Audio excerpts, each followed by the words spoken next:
আজকে এমন 4টি উপায় বলে দিব যে 4টি নিয়ম মেনে চললে যারা মুরগি পালেন তারা মুরগি পেলে বা খামার করে লাভবান হবেন এবং মুরগি প্রচুর পরিমাণে ডিম পারবে, মুরগির খামার সুস্থ থাকবে। 1 নাম্বার, মুরগিকে অবশ্যই মিক্স খাবারটি দেওয়ার চেষ্টা করবেন, তাহলে মুরগি দ্রুত ডিম পারবে এবং বেশি পরিমাণে ডিম পারবে। দ্বিতীয়ত, মুরগিকে যদি আমরা সবুজ ঘাস খেতে দিতে পারি তাহলে সবচেয়ে বেশি উপকার হয়। খাবারের সাথে মিশিয়েও আমরা সবুজ ঘাসটা দিতে পারি, এতে থাকে calcium, fibre, potassium, magnesium, vitamin সহ নানাবিধ উপাদান, যার ফলে মুরগি সুগঠিত হয়, প্রচুর পরিমাণে ডিম বাচ্চা করে এবং অসুস্থ হয় না।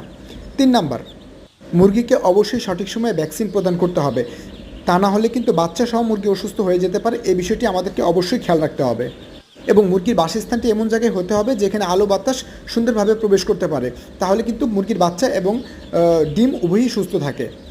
এই রিলেটেড আরও অনেক তথ্যমূলক ভিডিও পেতে আমার চ্যানেলটিকে সাবস্ক্রাইব করে পাশেই থাকুন। ধন্যবাদ সবাইকে। আসসালামু আলাইকুম।